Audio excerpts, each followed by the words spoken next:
जिसने मन का विज्ञान जान लिया वो तो जीवन का सबसे सुखी आदमी होना चाहिए।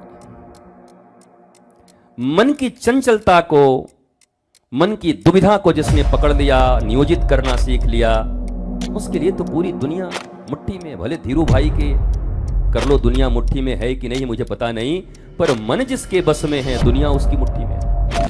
सत्संग जीवन की सर्वश्रेष्ठ और प्राथमिक जरूरत है।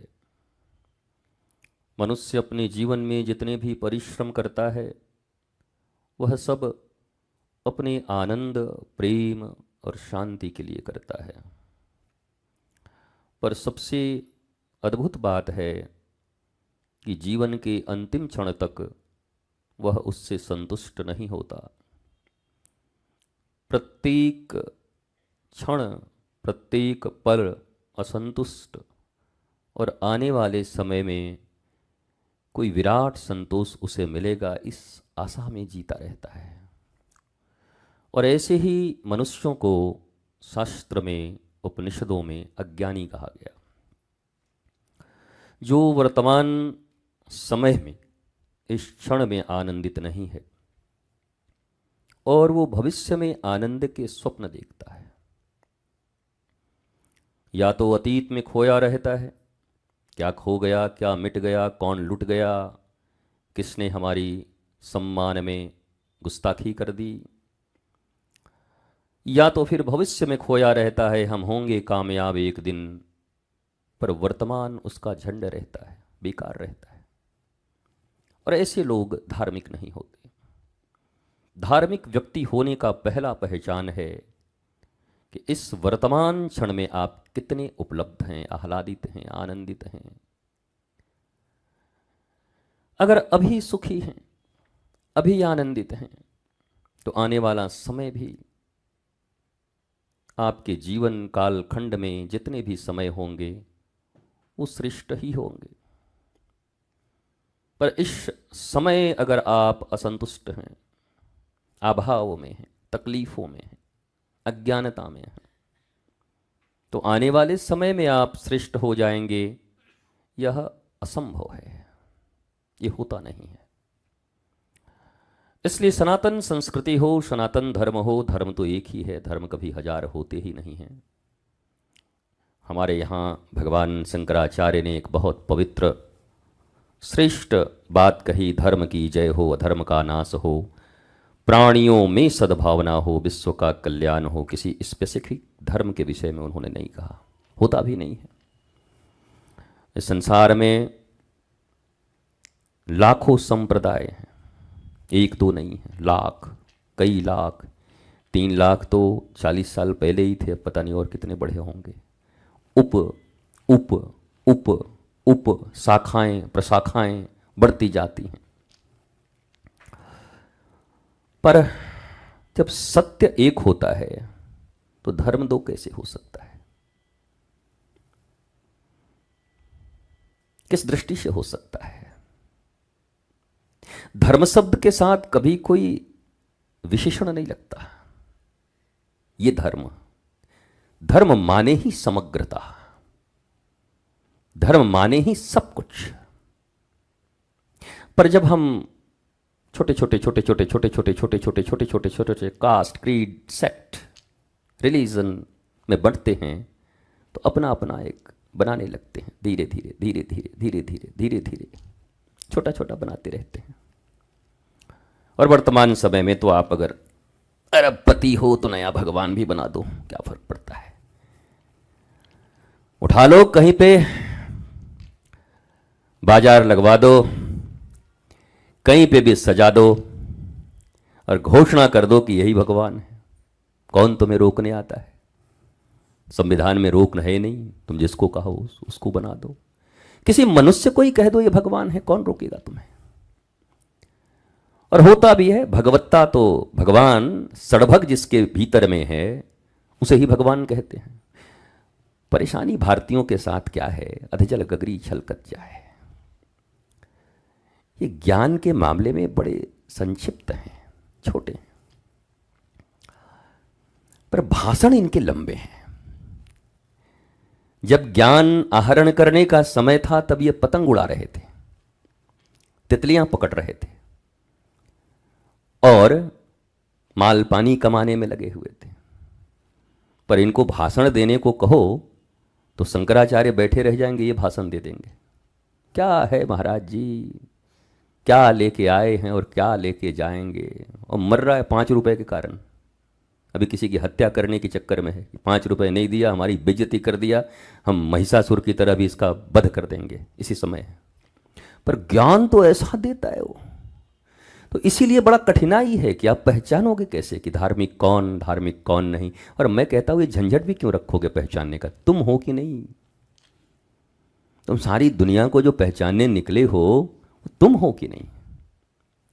कोई 5वीं क्लास का विद्यार्थी और पीएचडी के छात्र को पहचानने चले और कहे हम इसकी कॉपी जांच करेंगे, इसने क्या लिखा है। और ये तो खुद 5वीं क्लास का है, ठीक से ककारा पढ़ भी अच्छे से, तो कहाँ थे वाकई कॉपी को जांच करेगो, नहीं कर पाएगा वो। स्थितियां ऐसी ही हैं। देखिए, सनातन संस्कृति, सनातन संस्कार जिस मनुष्य के भीतर में उत्पन्न हो गए है तो पर जागृत करना है। जैसे हर व्यक्ति के शरीर में कैंसर के सेल्स हैं, एक भी दुनिया में ऐसा आदमी नहीं है जिसके भीतर कैंसर के सेल ना हो। बस जब वो एक जगह एक्युमुलेट होते हैं ना, एक जगह जमा होते हैं, तो first, second, third, fourth and gone stage आता है और उसके बाद वो चल नहीं है, ऐसी बात नहीं है। जैसे कोरोना वायरस, वो तो पहले से ही है आपके भीतर में है। अब वो उचित जलवायु को पाकर के कितना फलीभूत होता है। एक बीज तुमने पत्थर पे डाला और एक बीज तुमने सुंदर भूमि पर, उपजाऊ भूमि पर डाला, दोनों में अंकुरण कहां आएगी? पत्थर पे आएगा कि भूमि में आएगी? भूमि में आएगी। तो सब कुछ हमारे भीतर है। हम जैसा वातावरण देते हैं वैसा ही प्राकट्य भीतर में होना प्रारंभ हो जाता है। इसके सबसे प्यारे उदाहरण हमारे भागवत जी में अजामिल हैं। बड़े प्यारे, बड़े ठुनुक ठुनुक एकदम इन्हीं बटुक की तरह, जो दोनों बटुक यहाँ बैठे हैं, ठुमुक ठुमुक चल प्रभु चल ही पर आई। खूब सुंदर अपने गुरु और पिता के लिए समिधा का जुगाड़ करने चले हैं, लकड़ियों को चुनने चले हैं कि अब हवन होंगे, आहुति दिए जाएंगे। पर वहां कुछ संगति ऐसी खराब मिली कि बुद्धि बिगड़ गई। अब बिगड़ गई तो लंबे समय के लिए बिगड़ गई। अब जो यज्ञ करते थे उन्हीं यज्ञ वालों को लूटने लगे। मामला कब बदल जाए क्या पता। इसलिए किसी विद्वान से पूछा गया कि आप दुनिया में किस पर भरोसा नहीं करते? बोला हम आदमियों को दी बात ही नहीं करती जी, मैं एक ही चीज पर भरोसा नहीं करता। बोला किस पर? बोला अपने मन पे ही भरोसा नहीं करता। ये कब उठा दे और कब गिरा दे कुछ खबर नहीं। कब उसी अयोध्या के महल में रह करके भगवान श्री राम को दुग्धपान करा दे कैकई, और कब अपने ही पति, अपने पुत्र और भगवान के लिए घातक बन जाए, कौन बता सकता है। स्वयं दुग्धपान कराती हैं और स्वयं ही जिन पति को बचाने के लिए रथ की धुरी बन गई उनकी उंगली युद्ध में, और अपने वचनों से पति को मार दिया दशरथ जी को। बोला वो टाइम गया कि मैंने तुमको बचाया था, अब तुम्हारा प्राण लूंगी मैं अब। ये मन बड़ा खतरनाक है। ये मन कब पक्ष में होगा कब विपक्ष में होगा कुछ खबर नहीं। मनोविज्ञान लिख दिया लोगों ने, मनोविज्ञान। और तो मजे की बात तो सोचो, एक सब्जेक्ट भी है हम लोगों का मनोविज्ञान। बच्चे मनोविज्ञान पढ़ते भी हैं, और मनोविज्ञान में ऑनर्स करके और आत्महत्या कर लिया एक आदमी। हमकी कमाल है यार, ये मन का विज्ञान पढ़ के भी आत्महत्या कर लिया।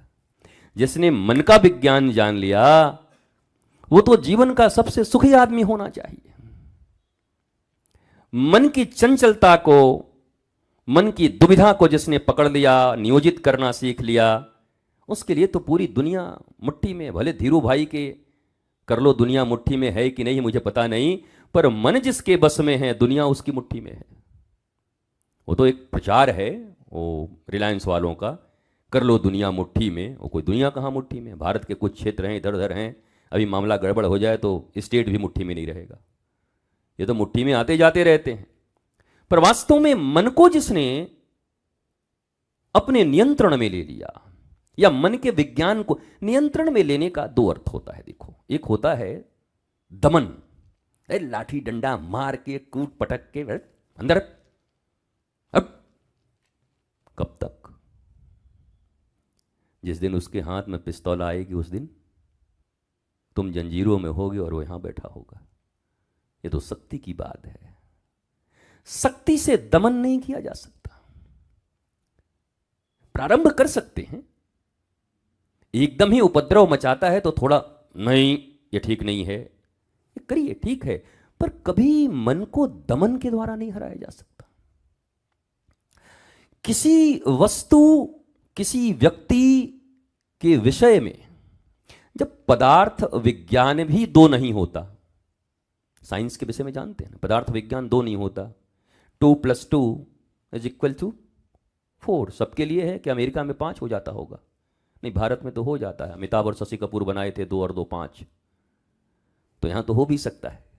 लेकिन सबके लिए 2 + 2 4 ही है, कहीं 5 नहीं हो रहा है, कहीं 7 नहीं हो रहा है कि नहीं जी हम तो चाइना में रहते हैं, हम 2 और 2 7 लिखेंगे। कोई क्या बिगाड़ लेगा, हिसाब गड़बड़ हो जाएगा, क्योंकि धंधा तो दुनिया वालों के साथ ही करना है, ग्लोबल मार्केटिंग है। अपना गणित कैसे चलाओगे? गणित तो कॉमन रखना होगा। साइंस भी कॉमन है, विज्ञान कॉमन है। पदार्थ विज्ञान में भी 2 रिजल्ट नहीं आते, एक ही रिजल्ट आना होगा। तो चैतन्य का जो विज्ञान है वो 2 कैसे हो सकता है? धर्म 2 कैसे हो सकता है? क्यों नहीं ये जो सो कॉल्ड लिटरेट एजुकेटेड लोग हैं, जो बड़े बड़े लोग हैं, वो क्यों नहीं इस बात को समझते हैं? ये क्यों नहीं पूछते आप? जब पदार्थ का विज्ञान 2 नहीं हो सकता तो इस चैतन्य का विज्ञान 2 कैसे हो सकता है? हाँ, वे अलग अलग हो सकते हैं, दिल्ली जाने के रास्ते अलग अलग हो सकते हैं, और साधन भी अलग अलग हो सकते हैं। अपनी गाड़ी से जाएंगे, पैदल जाएंगे, साइकिल से जाएंगे, मोटरसाइकिल से जाएंगे, टैक्सी से जाएंगे, गधे पे चढ़ के जाएंगे, कोई क्या बिगाड़ लेगा हमारा? एक गधा लाएंगे, गधा पे बैठ के जाएंगे, दिल्ली जाना है। तो ये साधन अलग हो सकते हैं, रास्ते अलग हो सकते हैं, परंतु दिल्ली अलग नहीं होगा। ऐसा नहीं कि इधर आगरा की तरफ बढ़ के कोई कह दे हम दिल्ली इसी को मान लिए, हम दिल्ली पहुंच गए। मान लो, मानने में क्या दिक्कत है? तुम्हारे मानने से तो कुछ होने वाला है नहीं। बोला हमने मान लिया आगरा को ही दिल्ली, अब कल से यहीं संसद चलेगी, तो क्या होगा आपका पता है? आते जाते लोग डबल रोटी दे दिया करेंगे, खिसक गया है। और आगरा में तो नज़दीक भी है, शायद सबसे बड़ा मेंटल हॉस्पिटल वहीं पर है, और डाल भी देंगे वहीं पर कि बड़ा नज़दीक आके गड़बड़ हुआ है, यहीं डाल दो इसको, दूर भी नहीं गया, कहीं ले जाना भी नहीं पड़ा। तो आपके कहने से तो कुछ नहीं होगा, परिणाम तो एक ही होगा। चैतन्य के विज्ञान का भी परिणाम एक है और पदार्थ के विज्ञान का भी परिणाम एक है। इसलिए संस्कृति बचानी एक अलग बात है। हम भारतीय सनातन संस्कृति को बचाने के लिए पिछले वर्षों से, 20 वर्षों से योद्धा की तरह लड़ रहे हैं जी। वाणी से जागृत कर रहे हैं इस राष्ट्र को, जागृत कर रहे हैं इस दुनिया को कि सनातन के अपने 16 संस्कारों को पकड़ के रखो। तुम्हारे ये 16 संस्कार तुम्हें श्रेष्ठ मनुष्य बनाएंगे और ये श्रेष्ठता तुम्हें विश्व गुरुत्व की ओर ले जाएगी भारत को। पर अज्ञानता से अगर विश्व गुरु बन भी गए तो कितने देर के लिए? कभी सद्दाम हुसैन भी बने थे, कभी हिटलर भी थे। अगर बन भी गए जोर से, कब तक? कब तक? एक दिन पराभव होगा। पर भारत सदियों तक विश्वगुरु था, पूरी पृथ्वी पर भारत ही था। कहीं इधर उधर कुछ होंगे लोग, किसके बल पर? अपने आर्ष प्राचीन ऋषियों के ज्ञान के बल पर। अब ज्ञान से हमारा कोई वास्ता नहीं है, अब ज्ञान से तो कोई लेना देना ही नहीं है। अब तो एक जिद है कि हम बनेंगे। कैसे बनेंगे? अब बनेंगे तो ये बदलता रहेगा सत्ता की तरह, 5 साल ये, 5 साल वो, 5 साल ये, 5 साल वो, जिधर ज्यादा मामला बनेगा उधर बन जाएंगे। पर ज्ञान अडिग है। अगर ज्ञानवंत हो उठे तो फिर कोई नहीं आपको हिला सकता। और मुझे उम्मीद है, मुझे विश्वास है कि इस दिशा में अगर कोई बढ़ेगा तो भारत ही बढ़ेगा। यद्यपि अफसोस भी है कि जर्मनी बढ़ रहा है। मैंने पहले ही कहा कि 14 यूनिवर्सिटी में जर्मनी ने संस्कृत को कंपलसरी बना दिया। सोना मत भाई सामने, कंपलसरी बना दिया। पीछे चले जाना, 20 मिनट में सो जाओगे तो मामला खराब हो जाएगा। लोग कहेंगे बताओ इनकी बात, साधु ही नहीं सुनता, हम क्या सुने। 20 मिनट्स 14 यूनिवर्सिटीज में संस्कृत जर्मनी ने लागू कर दिए। उसको क्या भारत से बहुत प्रेम होगा क्या? कि नहीं नहीं, भारत तो हमारा मौसेरा भाई है, भारत का हम संस्कृत अपने यहाँ लागू करेंगे। अरे यहाँ कोई प्रेम नहीं। बाप बड़ा ना भैया, सबसे बड़ा रुपया, ताता थैया ताता थैया। जर्मनी को पता है कि भारत के प्राचीन शास्त्रों में संस्कृत भाषा में ऐसे ऐसे कोड छिपे हुए हैं, वहां से बड़े इन्वेंशन किए जा सकते हैं। इसलिए संस्कृत और वेदों का पढ़ाई प्रारंभ करा दिया उन्होंने, और अपने रिसर्चर्स को लगा दिया कि इसको डिकोड करो। कि और भी उस जमाने में जब पुष्पक विमान की वो बात करते हैं, वैसा विमान, अब वो कल्पना, सब कुछ तो विज्ञान तो कल्पना पर ही है। कोई आदमी कल्पना करता है। हमारी दादी लोग कभी कल्पना की थी कि मसाला पीसे जाएगा, मसाला डाल दिए और जवा दिए घर मिक्सी में? वो तो उनका वही सिल लोढ़ा था। अरे बहू रानी कहाँ है? घर गुर्र घर गुर्र, वो तो उसी पर पीसती थी। उनको कहाँ पता था कभी मिक्सी आएगी? पर किसी ने कल्पना किया होगा। यार बड़ा मेहनत है। विदेशियों ने थोड़ी कल्पना की और ऐसा मशीन बना दिया कि घर, यद्यपि सब जल जाता है, वो दादी के हाथों के पिसे हुए मसाले जिंदा रहते। और मसाले तुम्हारे जीवन के लिए कितने उपयोगी हैं ये तुम भी जानते हो। पर वो जिंदा मसाले हैं, कोल्ड प्रेस्ड मसाला, और ये जले हुए मसाले हैं। यहाँ हल्दी भी जल गई, धनिया भी जल गया। ये मशीन में तुम करके खाते हो, और ऐसे घोल के पी के कहते हो कुछ बड़ा हुए कि नहीं। बड़ा नहीं हुए, उम्र छोटा और हो गया तुम्हारा थोड़ा सा। 2 4 10 दिन और तुम कम अब जियोगे। पर वो नहीं चलेगा। वो चक्की में पीस के वो नहीं चलेगा। कहाँ? नहीं नहीं, एक नया चक्की बना है जो ठंडा आटा निकालता है। कोई चक्की ठंडा फंडा आटा नहीं निकालता। ठंडा तो अच्छा चलो, चक्की आटा निकाल भी देगा ठंडा, पर वो दादी नानी और मम्मी का, माँ का प्रेम कहाँ से लाएगा उसको सीताराम करते हुए जब वो इसको बनाती हैं। हरे कृष्ण, अरे हमारा छोटा वाला लाला खूब मजबूत बन जाए, अरे हमारी लाली की तबीयत ठीक हो जाए, अरे इनकी उम्र अभी 100 साल की हो जाए। ऐसी शुभकामनाएं और शुभ भावनाएं कहाँ से लाएंगी मशीनें? तो वो भी आदमी ने कर दिया। क्या बोला? ये मशीन में ना गुरुजी जब ये मसाला पीसता है तो हरे कृष्ण भी बोलता है। फिट कर दिया उसमें। माने हरे कृष्ण भी तू ही बोल, मसाला भी तू ही जला, तो मशीन को खवा भी दे ना। तू काहे को खा रहा है भाई? भाई एक मशीन लिया और रोबोट हो गया, तू खा भी लिया, हटा दे। रोबोट ही खाए, तुम ऐसे सोए रहो चुपचाप ऐसे करके दीन दुखी की तरह। रोबोट, हाँ बेटा बिजनेस देख लेना, देखेंगे तेरे को पहले मारेंगे। कई रोबोटों ने मार दिया अपने मालिकों को, हमने पढ़ा है। रोबोट ही गर्दन दबा दिया। और ये होने ही वाला है। विज्ञान जितना उन्नत होगा, विज्ञान की उन्नति से कोई डिफरेंस नहीं है, कोई हम उसकी निंदा नहीं करते। पर उस विज्ञान के उन्नति के बाद उन यंत्रों को चलाने वाला आदमी तो भ्रष्ट हो रहा है। बोलो जी। जो विज्ञान इन्वेंट कर रहा है, परमाणु बम बना तो लिए, अब दुनिया में 88% लोग मेंटल एंजाइटी के शिकार हैं। किसी न किसी के हाथ में बहुमत तो लगेगी, सरकार बनेगी, और प्रधानमंत्री के, उस देश के राष्ट्रपति या प्रधानमंत्री और सेना अध्यक्ष के हाथ में वो रहता है, कहीं पगला कोई बन गया उठा के डाल दिया महाराज, तो ये सबरा घर द्वार समाप्त हो गया।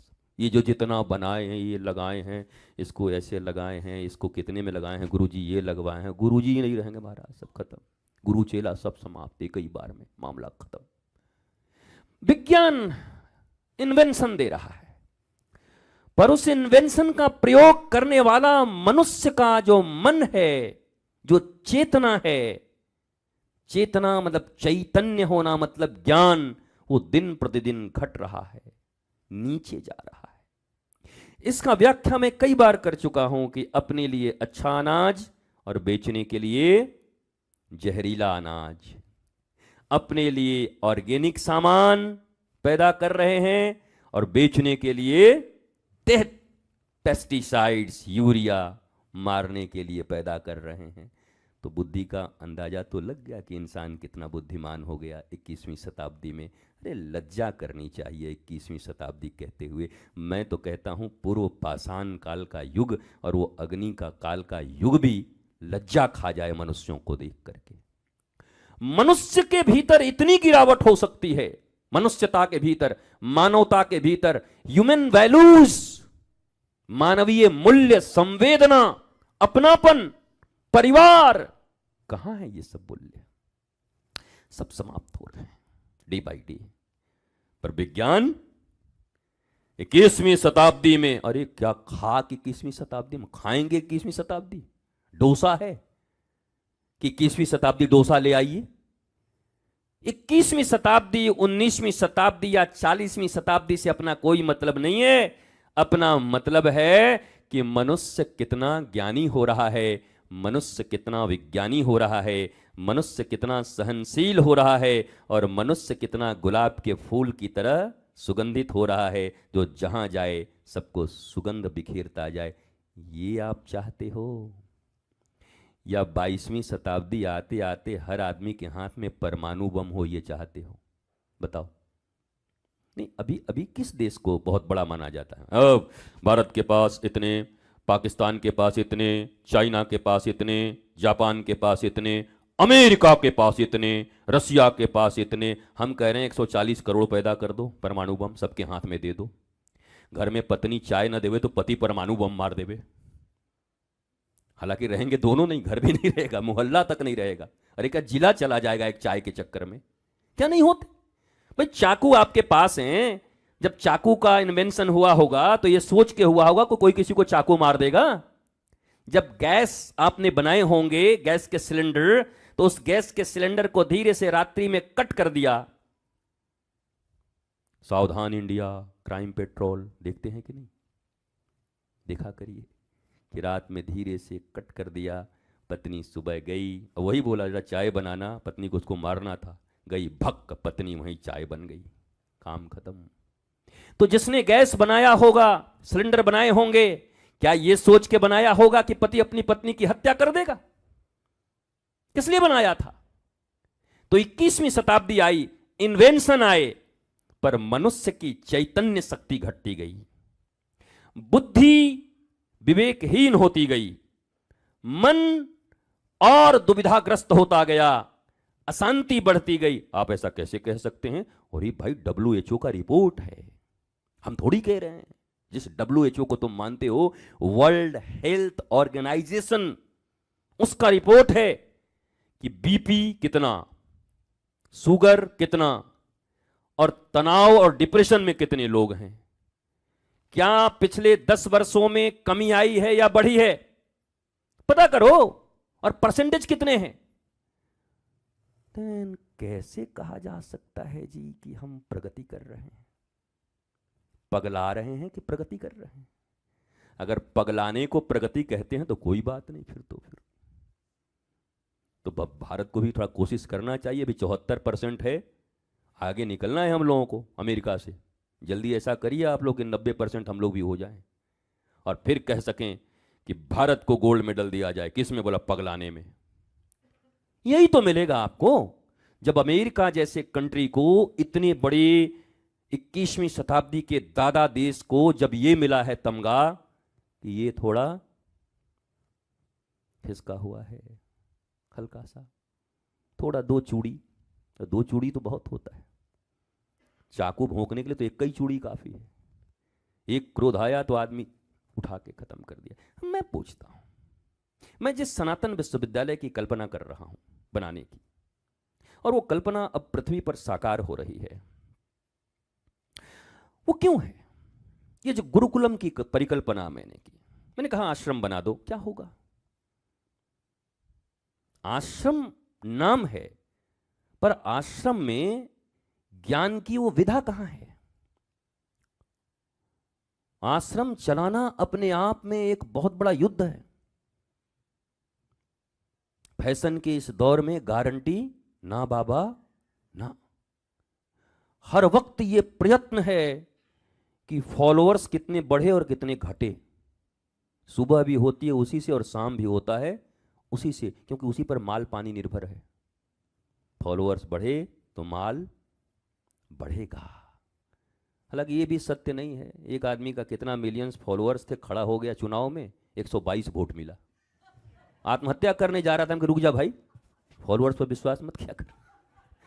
कितने अभी अभी हुआ है कोई, अब क्या नाम है, एजाज या क्या नाम है मुझे पता नहीं, हाँ जो भी, अजीज खान, बताओ बेचारे को क्या लग रहा होगा।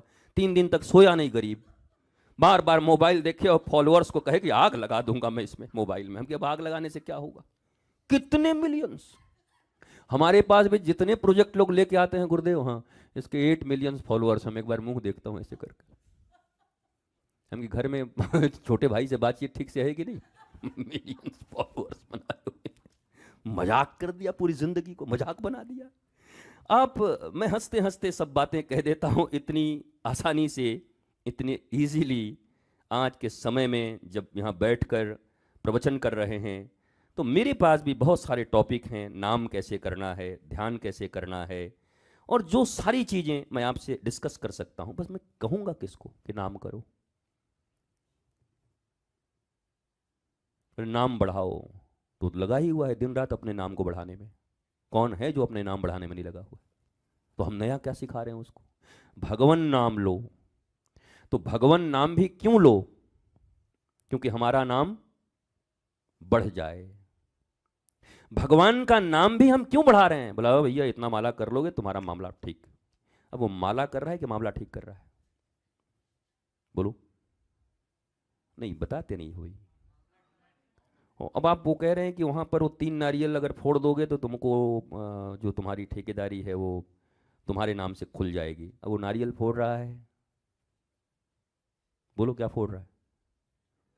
हाँ, अपना अपना फोड़ रहा है कुछ, और अगल बगल में और कोई लोग मिले तो उनका भी फोड़ दे, तोड़ दे। क्या धर्म का इससे कोई रिश्ता है? सच बोलिए। धर्म जो मनुष्य को शांत बनाता हो। कैसा? चाह गई चिंता गई, मनवा भई बेपरवाह, हैरी जिनको कछु नहीं चाहिए, वही साहन के साह, वही साहन के साह। चाह गई चिंता गई, मनुआ भई बेपरवाह। और जिनको कछु नहीं चाहिए, सड़कों पे खड़े लोगों को जो हाथ ऐसे गए राम जी के नाम पे दे दो बाबा, उनको भिखारी कहते हैं। और तुम जहां गए हो वो क्या करने गए हो? मुझे याद है एक शराबी फिल्म बनाई थी अमिताभ बच्चन ने। अब मैं पहले अमिताभ बच्चन को बहुत देखता था तो देख ही लिया, अब क्या करूं, तुमसे झूठ कैसे बोलूं कि नहीं देखा। तो महाराज जी और कोई शराबी आप देख लिए? नहीं ऐसा नहीं है, हमने धर्मेंद्र का चरस भी देखा है। अगर आपको कोई तकलीफ नहीं है तो हमने वो भी देखा हुआ है, फिल्में देखी हैं। तो शराबी में अमिताभ कहता है कि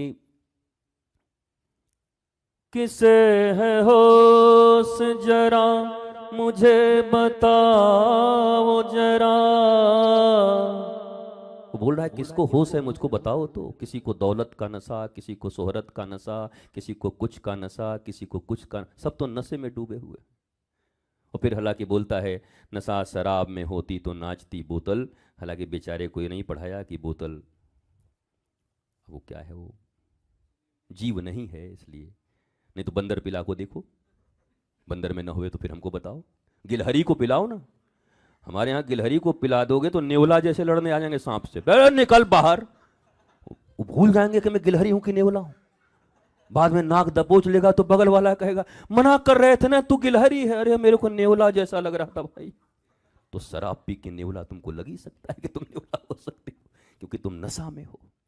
तो किसे है होश मुझे बताओ जरा। उस समय वो मिलियन बिलियंस का खेल नहीं था फॉलोअर्स वाला, नहीं तो अमिताभ भी गा देता कि किसी को फेसबुक में मिलियंस का नशा, किसी के इंस्टाग्राम में बिलियंस का नशा। वो सब नशा तो था ही नहीं, वो नशा तो अब लगा है। तो चैतन्य शक्ति मरी है, मनुष्य बेहोश हुआ है। धर्म का पहला स्टेप है जागरण। ये पंजाब में, चंडीगढ़ में, पंजाब में ही, चंडीगढ़, पंजाब, हरियाणा में, दिल्ली में, ये कई जगहों पर आप देखेंगे, हिमाचल में जागरण बहुत होता है रात्रि का। पर जागरण शब्द कितना प्यारा है।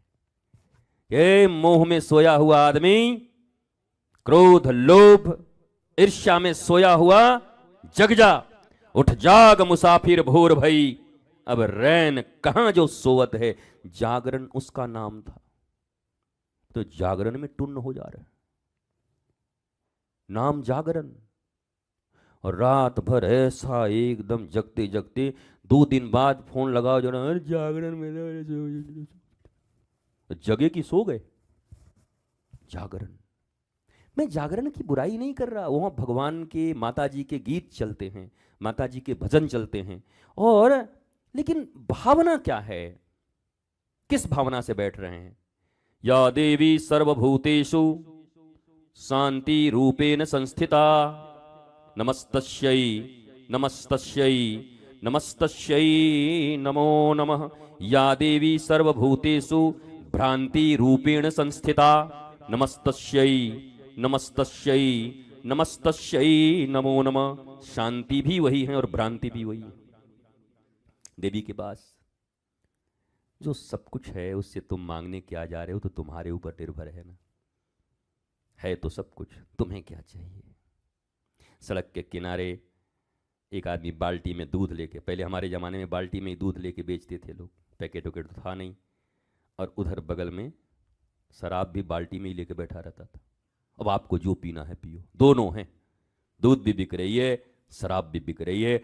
अब चैतन्यता आपका, विवेक आपका, चुनाव आपका, पार्टियां बहुत खड़ी हैं, वोट किसको देना है वो तुम चिंता करो। बाहर के वोट के लिए तो इतना मार काट कर रहे हो, पर भीतर में भी एक चुनाव चल रहा है कि विवेक सम्मत चीजों को चुनना है या अविवेकी मन के वशीभूत होकर चीजों को चुनना है। ये चुनाव तो तुम गलत कर रहे हो, बार बार मन के कारण चीजों का चुनाव कर रहे हो।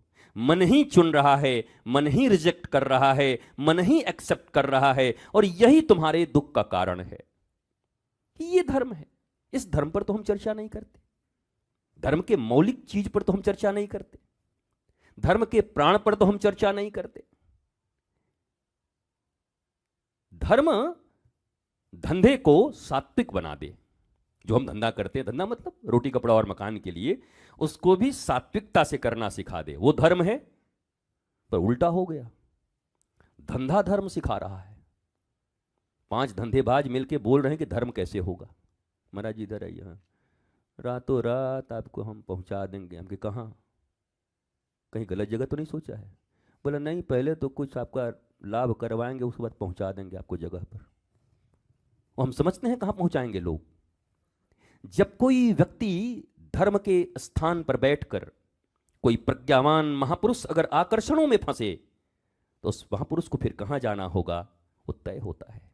रावण विद्वान है, रावण वेदों के बहुत अच्छे, अब मैं ज्ञाता कहूं कि नहीं, ज्ञाता होता तो फिर उसको मानता भी, पर हाँ रट तो लिया था उन्होंने, पढ़ तो लिया था, पर वो इम्प्लीमेंट नहीं करते थे।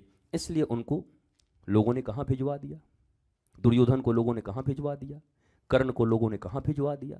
तो मैं भी आपसे यही पूछता हूं, जब कभी धर्म के पथ पर चलो तो एकदम फर्म रहो, ऐसे फर्म डिसीजन जिसको कहते हैं कि मैं धर्म के पथ पर चल रहा हूं, अपनी अवांछित और मेरे भीतर उठ रहे निरंतर जितनी कामनाएं हैं वो कामनाएं विवेक सम्मत। कामना बुरी नहीं होती, कामना अगर बुरी होती तो शुभ कामना तो लगा हुआ है, कामना तो यहां भी लगा हुआ है। क्या लगा हुआ है? शुभ कामना तो यहां भी है। लोग कहते हैं कामना बुरी है, नहीं, कामना के साथ शुभ लग जाए तो कामना से बढ़िया क्या है? और कामना के साथ मन लग जाए तो बताइए, तो ज्यादा मंदिर आपने मनोकामना वाला देखा है या शुभकामना वाला? दिल से बताइएगा। आपका मन और मन की हर कामना अगर पूरी होने लगे तो तुम शांत रहोगे कि पगला जाओगे? तो पगलाने के लिए मंदिर जा रहे हो? बोलो, जो ऊपर चढ़ाई कर रहे हो, इतनी जा रहे हो, किस लिए जा रहे हो? मनोकामना पूरी करने क्यों जा रहे हो? शुभ कामना पहले ज्ञान से सीखो कि शुभ क्या है। गुरु ज्ञान यह बताता है कि मेरे लिए शुभ क्या है, और अब उस शुभ की भावना को लेकर के मंदिर जाओ, गुरुद्वारे जाओ, माता पिता के पास जाओ, श्रेष्ठ गुणी जनों के पास जाओ, उन्हें दंडवत करो, प्रणाम करो। कहा प्रभु दिव्याति दिव्य भाव से, आपकी कृपा से यह भाव हृदय में आया है कि यह जीवन श्रेष्ठ कर्मों में लगे। मैं ये कर्म बच्चों को पढ़ाना चाहता हूं, वेद की शिक्षा देना। वाह वाह वाह, बहुत सुंदर, बहुत सुंदर। पहले तुम तो कामनाओं को शुभ बना लो, फिर कहीं जाओ। और या तुम्हारी कामनाएं शुभ नहीं हैं तो फिर उन दिव्य स्थानों पर जाकर, गुरु स्थानों पर जाकर के बोलो कि हमारी कामनाएं शुभ नहीं हैं, गुरुदेव कृपा करो और हमारी कामनाओं को शुभ बना दो। आप तो अपनी मनोकामना संत और गुरुओं के ऊपर थोपने आते हो। अब गुरु बेचारा थोड़ा बहुत अगर भोला भाला रहे तो उसको भी अपने मनोकामना के जाल में फंसा लोगे। फंसी जाते हैं ना, कैसे फंसते हैं? मनोकामना के जाल में फंस जाते हैं। इसलिए मनोकामनाओं की चक्कर में हमें नहीं जाना है, हमें शुभ कामना के चक्कर में जाना है। इसलिए हमने अपने लाडली निकुंज वन में हमारा जो एक वृक्ष था, पहले उसका नाम था मनोकामना वृक्ष।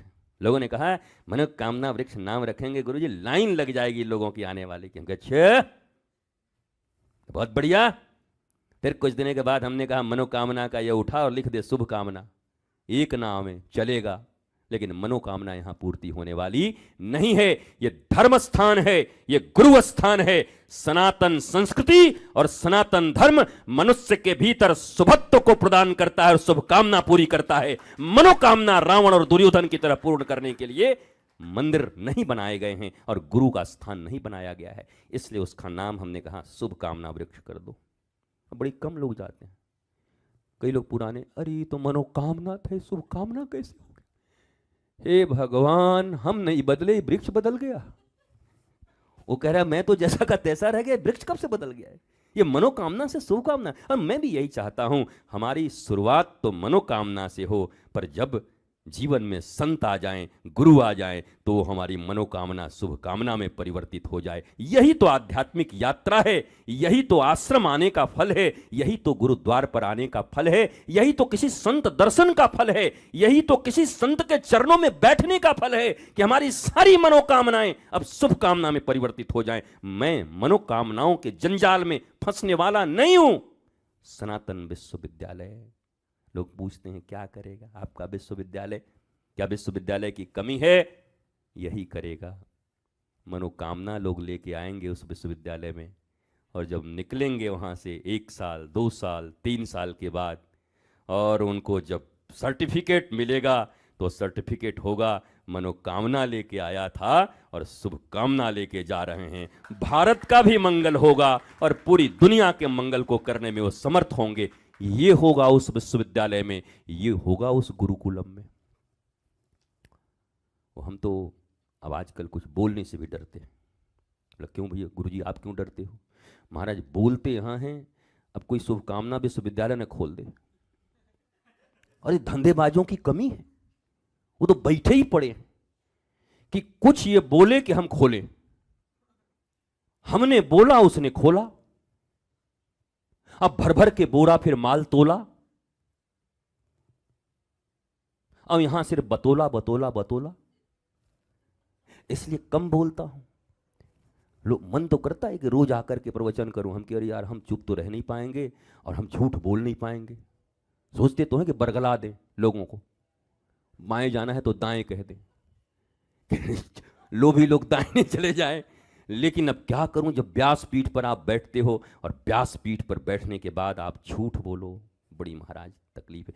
झूठ भी बोलो तो श्री कृष्ण की तरह बोलो, जिससे धर्म की स्थापना हो। व्यासपीठ केवल तोता की तरह सच बोलने के लिए नहीं है, ऐसा सत्य बोले कि संहार आ गया पूरे संसार में। भगवान कृष्ण ने यह कहा कि आप कोई भी हैं, आप बोलिए वही जिससे धर्म की स्थापना हो, जिससे ज्ञान की स्थापना हो, जिससे आनंद प्रेम और शांति की स्थापना हो, जिससे जीवन में जागृति हो, वो चीज बोलो। अब वो चीज झूठ है कि सच है? झूठ और सच की एक ही परिभाषा मैंने रखी है और श्री कृष्ण ने ही यह सिखाया है। क्या बोलूं? जो धर्म की स्थापना कर दे वो सच, और जो धर्म के विरुद्ध चला जाए वो झूठ। अब युधिष्ठिर ने जो बोला वो सच था कि झूठ? वो घबरा रहे थे बोलने से। मैं कैसे बोलूंगा यार? भगवान बोले जा, कैसे बोलूं? कैसे? हम श्री कृष्ण हैं, ये हमारे सामने सत्य, हमारा नाम है ये सत्यव्रतम सत्य परम त्रिसत्यम। 8 बार 9 बार सत्य हमारे लिए लग रहा है, और हमारा पहला श्लोक है सत्यम परम धीमहि। ये नया सत्यवादी कहां से पैदा हो गया? माई के आगे मौसी गीत गावे? बताओ। भगवान ने कहा भैया हम भी आए ही हैं, यदा यदा ही धर्मस्य ग्लानिर्भवति भारत, और हम धर्म स्थापना के लिए संस्थापनार्थाय संभवामि युगे युगे, इसके लिए आया हूं। तो वो युधिष्ठिर के द्वारा बोला गया वचन झूठा था या सच्चा था? अरे तुम तो बोलो कि सत्य था, धर्म की स्थापना के लिए। उन्होंने कहा जाओ जाकर के बोलो कि अश्वत्थामा मारा गया। हालांकि वो मिस्टर सत्यवादी थे, मिस्टर इंडिया की तरह, थोड़ा सा उसमें लगा ही गए कि हम लास्ट में हाथी या मनुष्य जरूर बोलेंगे। भगवान बोले तू बोलना, हम सुनने देंगे तब ना, तो बोल जाके जो बोलना है। तो जाके बोले अश्वत्थामा हतो। अब आगे वो बोलने वाले थे क्या? हाँ, नरवा कुंजरो। तो भगवान ने जैसे ही सुना अश्वत्थामा हतो, भगवान पहले ही से बैंड बाजे वाले को बुला के रखे थे सबको, एक से एक, जो दुर्गा पूजा काली माता वाला वहां बंगाल वाला और ये हिमाचल वाला, जैसे ही बोला अश्वत्थामा हतो तब तक टिक टिक टिक टिक टिक टिक टिक टिक। वो बाद में क्या बोले कुछ पता ही नहीं। सोई सुन के और उनके पिताजी का हे भगवान, बेटा चला गया, मामला खत्म। भगवान ने बाद में पूछा महाराज हम जब धर्म स्थापना के लिए इस पृथ्वी पर आए हैं और आपको बोले तब भी आप संकोच कर रहे थे, कुछ ज्यादा सत्यवादी नहीं बन गए आप? अब महाराज बन गए तो क्या करें? मत बनिए महाराज, गड़बड़ हो जाएगा कभी। कृष्ण बोले वही सत्य है, राम बोले रामो विग्रहवान धर्म, चलते फिरते हुए धर्म है। राम जो बोल रहे हैं, कह रहे हैं, कर रहे हैं, वही सत्य है। कितना तकलीफ होता है आप समझो, जब कोई अपने गुरु से पूछता है गुरु जी आपने ये झूठ बोला, अरे भाई तो थोड़ा तो रहम कर, थोड़ा तो शर्म कर। तुम उनसे बातों को पूछने मत आओ, उनके इरादों को समझो। उनका इरादा क्या है? इरादा है तुम्हारे भीतर धर्म की स्थापना, इरादा है तुम्हारे भीतर धर्म जो अभी केवल नाम का है, वो धर्म जीवंत होकर के तुम्हारे भीतर प्रवाहित हो सके। वो सच संहार के लिए नहीं, वो सच सदा संवारने के लिए बोलते हैं, जिससे लोग संवरे। मैं आपसे भी निवेदन करता हूं कि सनातन विश्वविद्यालय के निर्माण में आप बिल्कुल सहायता मत करिए, क्योंकि आप सहायता करेंगे तो काम धीमा हो जाएगा। जैसे जैसे सहायता करने वाले लोग कम होंगे तो हमें हमारी जिम्मेवारी और समझ में आएगी। कि संकल्प मेरा है, पूरा मुझे करना है। तो जैसे जैसे लोग कम होंगे वैसे वैसे मेरा संकल्प और दृढ़ होगा, और दृढ़ होगा। मुझे ये करना है, स्थापित करना है। आपका सहयोग तो यही है, समर्थन तो यही है कि जो भी अच्छा लगे, विपक्ष में बोलो या पक्ष में बोलो, पर सनातन जरूर बोलो। इसी से मामला बन जाएगा। जो बोलना है इसी के पक्ष में बोलो, पर सदा याद रखिए, धर्म शुरू होता है इसी इंडिविजुअल से और प्रवाहित होता है कण कण में। बाहर धर्म मत खोजना, धर्म यहां खोजना। हर बार चूके हैं हम जीवन में, हर बार चक्कर खाए हैं। हमने लोगों के भीतर धर्म खोजा, बैठे हुए लोगों के भीतर धर्म खोजा, परिवार और परिजनों में धर्म खोजा। काश कि वही दृष्टि समग्र रूप से अपने भीतर डाल ली होती तो एक तो धार्मिक हो ही जाता, और एक में इतनी शक्ति है कि वो जिस रास्ते चलेगा नानक की तरह, वो जिस रास्ते कबीर की तरह निकल जाए, वो जिस रास्ते उन ऋषियों की तरह निकल जाए, तो उसके पदचाप सुनकर और पगधूली पा करके हजारों लोग नहीं लाखों लोग तर सकते हैं और धार्मिक बन सकते हैं। तो दृष्टि आंतरिक होनी थी। हमें नहीं मतलब इस आश्रम में रहने वाले लोग धार्मिक होंगे कि नहीं होंगे, ये मेरा देखना काम नहीं है। मेरा काम है मैं धर्म के पथ पर चल पा रहा हूं या अभी और गुंजाइश है, कहीं गड़बड़ी है, उसको और ठीक करना। और याद रखिए, हर मनुष्य इस दुनिया में एक अच्छा छात्र है, स्टूडेंट है। उसे जीवन के अंतिम क्षण तक सीखना है, क्योंकि ब्रह्मांड इतना बड़ा है, ज्ञान इतना विराट है, कितना सीखोगे। इसलिए प्रतिक्षण अपने आप को दो।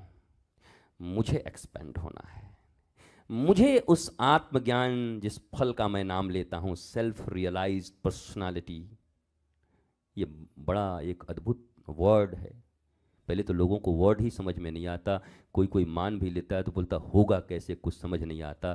पर मैं कहता हूँ, पहले जैसे रामकृष्ण परमहंस ने उसको कहा कि तेरे भीतर जरा व्याकुलता तो देखूं, कि मरने मारने को तैयार है कि नहीं, जीवन भी देने को तैयार है कि नहीं, इस संकल्प के ऊपर। और जब इतना बड़ा मूल्य चुकाने को तैयार हो तो ये पक्का समझो, गुरु अगर नादान भी हो और तुम्हारा संकल्प पक्का हो तो उन्हीं गुरु के भीतर नारायण प्रकट हो करके और तुम्हें आत्मज्ञान सिखा करके चले जाएंगे। इसलिए गुरु को मत देखना कि उनके भीतर कितना ज्ञान है, वो नारायण आकर के तुम्हारा काम बना जाएंगे। गुरु जी भले ही नरक में चले जाएं, तुम्हें क्या लेना देना है, क्या ले। कबीर ने तो यही कहा, गुरु का करनी गुरु समझेगा, चेला की करनी चेला, हंस उड़ेगा अकेला। बड़ी मुश्किल है, हम चेला देखने में परेशान और चेला गुरु देखने में परेशान, और दोनों हैरान। न चेला का मंगल हो रहा है, न ठीक से गुरु ही अपना मंगल कर पा। मेरे प्यारे बच्चों, भारत के वासियों और दुनिया के निवासियों, आपसे भी यही कहता हूँ, ये है धर्म क्षेत्र और ये है कुरुक्षेत्र। पहले धर्म क्षेत्र आया। गीता का श्लोक पहला क्या है? कुरुक्षेत्र धर्म क्षेत्र कि धर्म क्षेत्र कुरुक्षेत्र? अच्छा, वो धर्म क्षेत्र पहले है ना, चलो ठीक है, मैं जीत गया लगता है। अर्थात धर्म क्षेत्र ठीक हो जाए तो ये कुरुक्षेत्र भी, पर हम कुरुक्षेत्र में उतर जा रहे हैं, धर्म क्षेत्र हमारा क्या होगा? हमारा कौरव बनेंगे। धर्म क्षेत्र ठीक करके अर्जुन और पांडव उतरे कुरुक्षेत्र में, तो कुरुक्षेत्र में विजय किसकी हुई? पांडवों की। और कुरुक्षेत्र में डायरेक्ट उतर गए दुर्योधन लोग। अभी हम बता देते हैं, अभी हम समझ लेते हैं कि कौन है, आज हम बता देते हैं। भगवान ने कहा पहले धर्म क्षेत्र अपना ठीक करो। बोला क्षेत्र हम कुरुक्षेत्र अभी जीत लेंगे, तो जीत गए। संख्या किसकी ज्यादा थी? कौरव की। पर धर्म क्षेत्र ठीक नहीं हुआ था, मीन्स आत्मज्ञान नहीं हुआ था, सेल्फ रियलाइजेशन नहीं हुआ था, प्रभु की वाणी आत्मसात नहीं कर पाए थे। इसलिए कुरुक्षेत्र में गब्बर जैसे बोलता है, ओ बीरू धर्मेंद्र गब्बर आ रहा हूँ चुन चुन के मारूंगा, वैसे ही धर्म क्षेत्र वालों ने कुरुक्षेत्र वालों को चुन चुन के मारा जितने खड़े थे। जीते धर्म क्षेत्र वाले। ये जो तुम दूसरों को देखते हो, ये जो तुम पास वाले को देखते हो, तुम्हारी जो ये तकलीफें हैं, बताइए ये आदमी को हम चोरी करते हुए देख रहे हैं, उसके बाद भी गुरुजी इसी को मान रहे, हमको नहीं मान रहे। अरे रहने दे भाई, ये इस जन्म में वही करने आए हैं, प्रभु से यही वरदान मांग के आए हैं कि प्रभु इस पर खूब जम के चोरी मुझे करना है। उनको करने दो, उनको मत रोको। कोई आया है किसी और पतित पथ पर चलने के लिए, उनको चलने दो, मत रोको। सबने अपने संकल्प लिए हुए हैं, मत रोको। शत्रु बन जाएंगे तुम्हारे, घर में बन जाते हैं शत्रु कि नहीं बन जाते, परिवारों में बन जाते हैं कि नहीं बन जाते। अगर तुम थोड़ा ज्यादा ये पूजा पाठ इधर उधर करने क्या करते, सुनो भक्ति उक्ति अपने जगह पर है, थोड़ा काम धाम भी किया करो। कोई बाहर का आदमी पहले तुम्हारा डिस्टरबेंस नहीं करता तुमको, पहला कौन करता, घर वाले ही डंडा लेके खड़े हो जाते हैं। बड़ा भारी भक्ति इसको में, ज्यादा 12-1 बजे तक बैठ जा, सीमाएं पकड़ के बुलाए ले, तो कहाँ बैठो वहां पर 1 बजे तक बच्चन को यहां छोड़ के हैं? तो घर से ही पहले प्रकट हो जाएंगे। फिर जिसको सबसे नियरेस्ट कहते हो, क्लोज फ्रेंड, दूर वाला कोई नहीं आएगा, जो सबसे नजदीकी फ्रेंड है, फ्रेंडा, वो पहले आएगा। फेंटा कोका कोला पहले वही आएगा तुम्हारी। सब आत्मज्ञान का ऐसी तैसी कर देगा तुम्हारा, वो नहीं करने देगा तुम्हारा आत्मज्ञान। तो ऐसे शुरू होता है। और लोग क्या कहते हैं, विरोधी लोग हमारे पीछे, विरोधी कोई नहीं है। जिनको ज्ञानहीन होने के कारण तुमने अपना मान रखा है, जैसे ही तुम ज्ञान के पथ पर चलोगे तो वो तुम्हारे विरोध में खड़े हो जाएंगे। क्या समझे? अभी दोनों का गोल एक है, दोनों ज्ञानहीन हैं, तो जमेगी नहीं, खूब जमेगी जब मिल बैठेंगे। दीवाने 4 है कि 2 है मैकडॉवेल में, और वो शत्रुघ्न सिन्हा प्रचार करता था ना वो, हाँ तो 4 है कि 2 है, 4 है। 4। तो ऐसे ही जब आप जिस पथ पर चलेंगे, आपको साथी भी उसी पथ का मिलेगा और विरोधी भी। हाँ, अगर घर में कोई ऐसी हो तो साथ मिल जाएंगे। कोई ऐसा ही भाई हो, बहन हो, कोई मम्मी का मन लगता हो, कोई चाचा, अरे अरे मत डांटा करो, बहुत अच्छा लड़का है, क्योंकि वो भी भक्ति के पथ में है, ज्ञान के पथ में है, और बाकी सब एक तरफ हो जाएंगे। अर्थात यहाँ भी धर्म क्षेत्र और कुरुक्षेत्र की लड़ाई है, यहाँ भी गीता हो रहा है, यहाँ भी महाभारत हो रही है। तुम्हें चुनना है कि महाभारत में तुम्हें किसके साथ कृष्ण को सारथी बना के चलना है। और ये फिर मत बोला करो हम आपके लिए इतना बड़ा काम करने को राजी थे, लेकिन आपने ना ऐसे ऐसे आदमी को रखे हुए थे। भगवान कृष्ण को एक दिन भीम ने बड़ा ललकारा, महाराज आपको शर्म नहीं आता? बोला क्यों? हिजड़ा रखे हुए महाराज, सेना में सब चिढ़ाते हैं। क्या नाम था उसका? शिखंडी। हाँ, क्या थे वो? अगर उस भाषा में बोला जाए तो क्या है? हाँ, तो भीम कहते थे माने हमारे जैसे हम पकड़ के माने चीर देंगे हम जरासंध को, माने हमारा जब गदा उठेगा तो माने कि हम माने कर देंगे, हम माने आप हिजड़ा रखे हैं। कृष्ण से प्रश्न पूछ रहा था भीम। भगवान बोले दादा बैठो थोड़ा। क्या बैठो बैठो? आप भी अपने आप को भगवान समझ लिए क्या आप? भगवान बोले समझ नहीं लिया हूं बेटा, समझना तो तब है कि जब नहीं रहते, वो तो झूठ समझते तो मैं हूं। लेकिन भीम प्रबल विरोधी, विरोध करते थे, ये ठीक नहीं लगता, हमारी बेइज्जती होती है, लोग हमको गाली देते हैं कि अरे पांडव, हाँ उधर से दुर्योधन कहता है जाओ जाओ चिढ़ा के, क्या जिसे नहीं कहता वो शोले पिक्चर में, ठाकुर ने हिजड़ों की फौज बना रखी है। हमको लग रहा है ये आदमी महाभारत गीता पढ़ा होगा। ठाकुर तो एक ही हैं, वृंदावन बिहारी लाल ठाकुर, वो वहीं से करे बोले ठाकुर ने हिजड़ों की फौज बना रखी है, क्योंकि यहां भी ठाकुर जी शिखंडी को रखे हुए थे। पर याद रखो, अगर भीम की बातों में आकर क्रोधित होकर के और ठाकुर जी ने शिखंडी को निकाल दिया होता तो इच्छा मृत्यु वरदान प्राप्त भीम को ये भीष्म पितामह को मारने वाला इस पृथ्वी पर कोई पैदा नहीं लिया था। तो ठाकुर हिजड़े भी पाल रहे हैं तो ज्ञान में।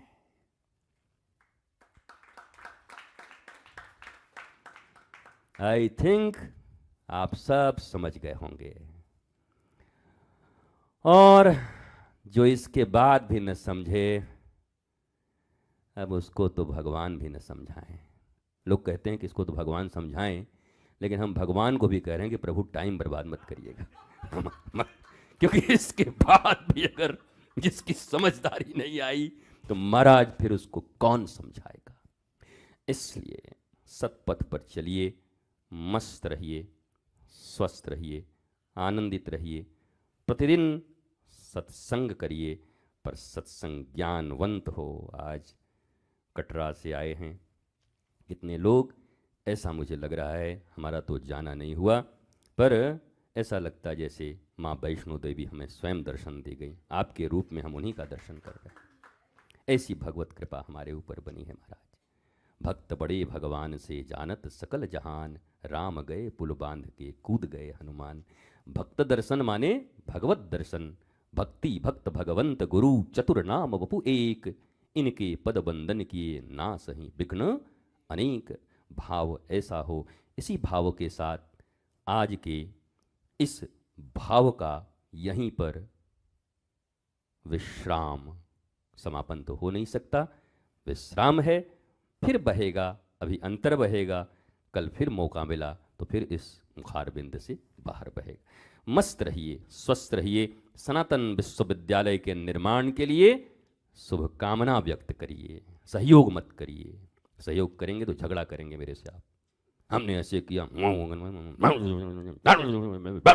अब वो सब हम सुनते हैं नहीं। जितना फौंको फाँको हमारे पर कोई प्रभाव पड़ता नहीं है, कोई फौंकने का कोई प्रभाव नहीं है, तो भनभना जाओगे। भननाने से अच्छा है घर बैठो, जहाँ रहो, आओ, खाओ, पियो, आनंद करो, नृत्य करो, सिर्फ शुभकामना व्यक्त करो। क्या हा इतना सुंदर काम है। पूज्य गुरुदेव भगवान कि नारायण हे मेरी किशोरी, जल्दी जल्दी ये काम हो जाए, इतना ही काफ़ी है महाराज। इससे कुछ भी ज़्यादा करोगे तो लाइबिलिटी बढ़ जाएगी मेरे ऊपर।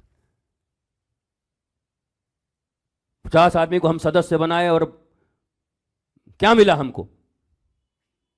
आए तो दर्शन भी नहीं हुआ।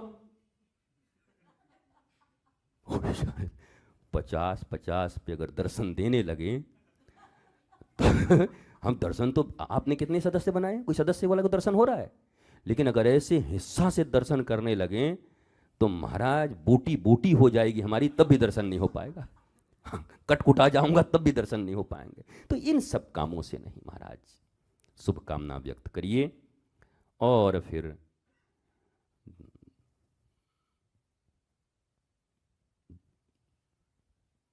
अच्छा रहने तो आज कड़वा हो जाएगा फिर आजकल मैं बहुत चालू हो गया आता है भीतर से, फिर हम सोचते ओ हो ये तो सब महाराज नींबू चला जाएगा, नींबू रगड़ जाएगी, फिर इतना बढ़िया छेना बनाया हूँ और फिर गड़बड़ हो जाएगा। इसलिए मस्त रहिए, स्वस्थ रहिए, आनंदित रहिए, आह्लादित रहिए। हाँ बस इतना बात है कि सबसे बड़ा नादान वही है जो समझे नादान मुझको, ये बात पक्की है। और हम तो अब और नादान और अनाड़ी ही बन के हमें रहना है, बड़ा फायदा है महाराज। पगला बन करके रहोगे तो फायदा रहेगा, ज्ञानी बनोगे सूली चढ़ा देंगे लोग। ये तो हम बोल बाल के फिर हंस लेते हैं कि महाराज ये तो हम रटे हुए थे कहीं से। आज मैंने सुना था किसी का ऐसा ही प्रवचन यूट्यूब पर, तो मैंने बोल दिया आपको जान बकस देना भाई, हमारे भीतर ज्ञान मत देख लेना, बड़ी मामला फंस जाएगा। तो ऐसे थोड़ी रिहाई भी रहेगी और आराम से हम काम कर सकेंगे। पुनः नमन बंदन प्रणाम करता हूँ। प्रसन्न रहिए, मुस्कुराते रहिए, खिलखिलाते रहिए, वर्तमान क्षण में जीते रहिए, जहाँ चलिए सुगंधित होते रहिए, धर्म का प्रसार करते रहिए, स्वयं धर्मवान बनते रहिए। धर्म जितना प्रस्फुटित आपके भीतर होगा, धर्म का उतना ही प्रचार होगा। जय जय श्री राधे, जय जय श्री राधे, जय जय श्री राधे। नमः पार्वती पतये, हर हर हर महादेव। शंभो शंभो शंभो।